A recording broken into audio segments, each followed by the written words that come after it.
Alan or perhaps Alan in Canada or perhaps Canada, who wants to talk about owning people / creatures. What's going on, Alan or perhaps Alan? Alan is All right. great. So great to be on the line with you guys. I was struggling to get out of bed, just scrolling through YouTube, and been wanting to call in for a while. And bada bing, bada boom, here we are. So this is great. That's how it happened. Fantastic. So what do you got for us? It says here that you wanted to talk about owning people versus owning creatures. Kind of, yeah, kind of in that vein. Like, it's not uncommon for me to be watching a show like this one, not attributing, these ideas to either of you, but for, the topic of slavery to come up and like, oh, do you agree with slavery? And of course, the caller is going to try to wriggle around and like, well, the Bible condones slavery, and obviously we don't, which is correct. And then for the caller to be like, well, sometimes they'll say, well, what about pets? You own pets, don't you? And it's not uncommon for the host to say, well, no, I don't own a cat or a dog. They're my companion. I tend to them. I care for them. But, and for me, in my journey towards atheism, it's been a journey towards understanding and increased compassion. And so for me, the natural extension is, that's right. We don't own a pet. We're sharing a space with it. And it would be wrong to own that pet, just like we wouldn't want to own a person. But I don't understand atheists who would make that differentiation, saying, oh, no, we wouldn't own a cat or a dog. But for someone to own a cow, to own a pig, to own a chicken, and to view their body as a commodity for them to own and to use up, that one is now like a really foreign one to me.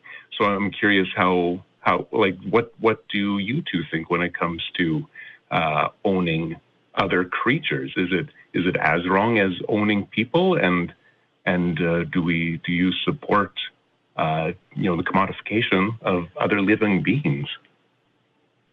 I think that's a really interesting question. I know it's been bouncing around the community lately. By what right do we humans have the right to use animal flesh for our own sustenance when we don't need to anymore? We can live off of plant and other non-plant flesh to do it, and all we're doing is adding suffering to the world by doing so. And it's something that I've been thinking about myself. I don't have any resolved answers there. As far as owning, I can speak to this, and I have been talking with friends. I can't think of any good reason other than it tastes good for me to eat animals. Right? It seems pretty selfish, but I have a pet. You've seen him if you've seen the show, Vincenzo, and he is a rescue from a shelter. And if I didn't take him, then he may not have been adopted, or he may have been and had a better life. Who knows? But I took him in because I wanted a companion. I wanted to give a home to the little Bobo. And so, in a way, I participate in a society that has too many free roaming animals that will sometimes starve in the streets or get hit by cars wandering around. And I can try to encourage people to spay or neuter their pets like Bob Barker used to do. Or I can take in a dog into my home so that there's at least one less that is out on the street. But I don't have a good answer if I wanted to eat him. It seemed like it'd be a pretty big betrayal if I did so. But let's say I were a farmer, okay, a dairy farmer or a cattle farmer, cattle rancher. Or not even that, just a fellow who wants to get pepperoni on his pizza. What is my justification for doing so? I don't know. I don't have an answer to that. And I have been thinking about it. Kenneth, what about you? Any thoughts? This is interesting. So I have a dog, and that dog is my property. I own that dog, and I'm planting a flag here. So when I'm thinking about property, I'm thinking about the entire set of legal relationships and obligations between people and other things. Okay, so for something to be my property, there are a set of boundaries now that are in place legally for me. So when go ahead. May I ask? Yeah. I lost maybe it's just in the static. I lost the justification where you believe that you own this creature. Yeah. So he absolutely does, according to the legal scheme that we live under. Right. I mean, and that's determined collectively. That's descriptive rather than prescriptive. Right. So when my in the same way that slave owners owned their slave creatures, you legally, according to the letter of the law, you own this creature. Okay, got it. Yes. And I embrace that. Under the current laws that we have related to things like animal cruelty, animal welfare, and such. With my dog, if I were to abuse my dog, I could be liable for criminal penalties, and I think that's a good thing. Other people do not have rights to do things to my dog by virtue of him being my property. So when we talk about property, and it is a complex mess when you get into like the legal theory of property. There are pros and cons to people being able to own animals, in my view. I think it's a net good, me having ownership over my dog.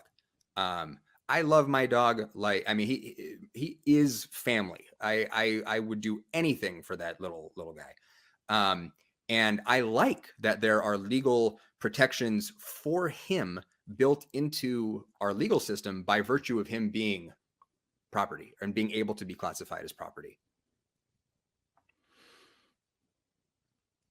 Yeah, I think what Alan maybe wants to get us to distinguish, if we can, is the way that we can be okay with owning a dog, and we cannot be okay with owning a human being like they used to do in this country, and where in large part they can't do anymore. And Alan, what is your take on that? Well, yeah, is there no difference? Is there no difference? Like for me, I can't help but trace my own evolution of thought and just the broader evolution of thought. Whereas, in the olden days, owning people, of course that's okay, because people are allowed to be property because they are inferior to me, right? And then as we grow, as we progress, as our understanding of the world evolves, then we can understand, it doesn't actually matter the color of your skin. You aren't inferior to me, so I have no right to claim you as my property. But these creatures over here, they have different DNA than us, so they are inferior to us. The Bible says that they're inferior to us. The Bible says that they are put here for our good, for our consumption, and that we can, feast and eat any of these things that we want, right? But actually, if we look at this branch of primates, and we can actually see dolphins are also really intelligent. Octopus are really intelligent. All of these, more and more, our understanding of these things that differentiate us from the animal world is just it appears. I'm not an expert, but it appears that window is just shrinking and shrinking. And when do we get ahead of the curve here and say, well, you know what? We don't have the right to say that because your DNA is different from mine, that makes you inferior and available to be owned by me. Just because our legal system is set up to support the owning of other creatures doesn't actually mean that this is the right system. And like beyond, like, can I own this creature? Like, it's great that that your dog is protected from being harmed, but there's an entire industry that is built upon not only especially the killing of animals, but also the assault of animals based off of their fertility capacities, to put it. Well, yeah. So the thing that comes to mind is, and this is a call where we're going to lose a lot of people, but I think that, bear with us, listeners, because this is an interesting opportunity, because what we're doing is we're thinking, we're going to make an attempt to think deeply about this and analyze arguments. So when I'm thinking about what the arguments are for being able to own people, virtually everyone that I've ever seen boils down to some sort of assertion of the inferiority of other people based on immutable characteristics like race. So we've got a set of arguments related to the ownership of people, and then we would have within the entire animal kingdom, we have different sets of justifications for property rights to animals and the ability to use animals for both, consumption of them literally for eating them and using their labor. When we talk about, animals like, cattle and horses and things.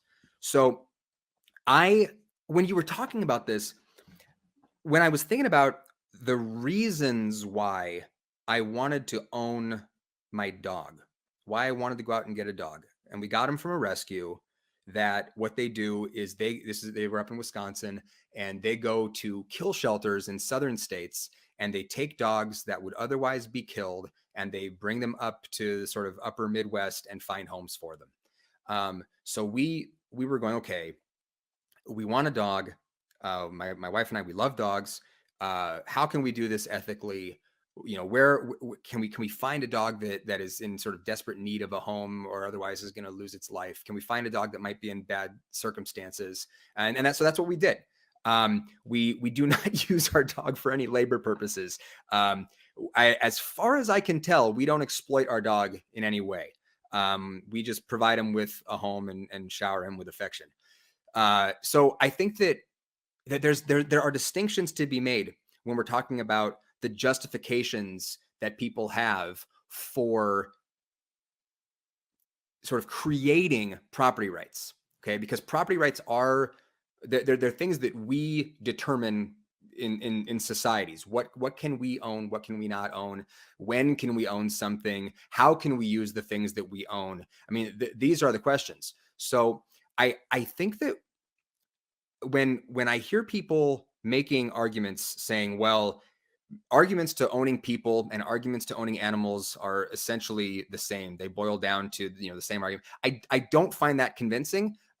Maybe I just haven't heard the right argument yet, but I think that this is a more nuanced issue than most of us are really prepared to get into most of the time. I've heard other people say, and I tend to agree with them, that people who abstain from eating meat, that it's morally virtuous, but not morally like essential or necessary. Yeah, that's what I've heard too. Yeah. So that tends to be where I fall. And it's because I think that there are good arguments to be made sort of on both sides of this issue. But does that make sense what I'm talking about, where there are distinctions between the different arguments when it comes to our rights to property? I'm not tracking with you. Maybe I'm not listening hard enough or trying to understand hard enough. And if I am, sorry. I would doubt that. It's probably me not explaining things well. But all I'm trying to say is with respect to animals, okay, I think when we talk about ownership, it's fairly easy in my mind for us to make arguments that we as a species, because we have so much resources and we're smarter than other creatures here on our planet. Some of us, yeah. And some creatures, if somebody wants to go out and get, a chicken and have it in their home and give that chicken the best life they can possibly give it, I mean, that chicken would be their property. I don't see how that would be, really objectionable. Whereas when we're talking about owning a person, even if you were to say, I'm going to own this person, keep them in my house, and I'm going to give them the best life that I possibly can, it's significantly more complicated just by virtue of the fact that that person, cognitively, the experience of what it's like to be that person versus what it's like to be the chicken, the range of possible experiences and behaviors and wants and desires for the person are going to be very different from the chicken. I think it's an entirely different set of considerations. Does that make sense? Yeah. And I think for me, maybe I'm disconnecting, because for me, it's never about, the legal aspect of it. Is it, what? Yeah, like for myself, that's I'm never thinking about how does the law factor into this. It's always my perspective on, other creatures. So yeah, I think maybe that's why I'm not fully able to get onto your wavelength, Kenneth, just because, for me, clear, I'm trying to refer more to the spirit of the law than the letter of the law. The reasons why, because ideally, the law is a reflection of our sort of collective values as a society. The law is a set of constraints that we set up to make society how we want it to be.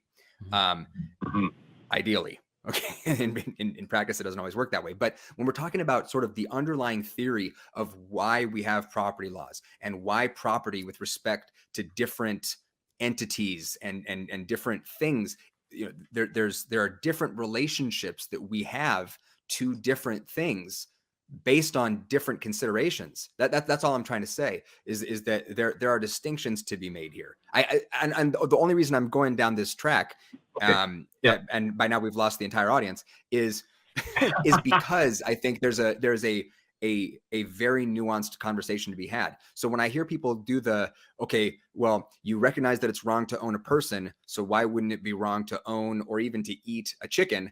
I go, well, how much time do you have? Because this is complicated.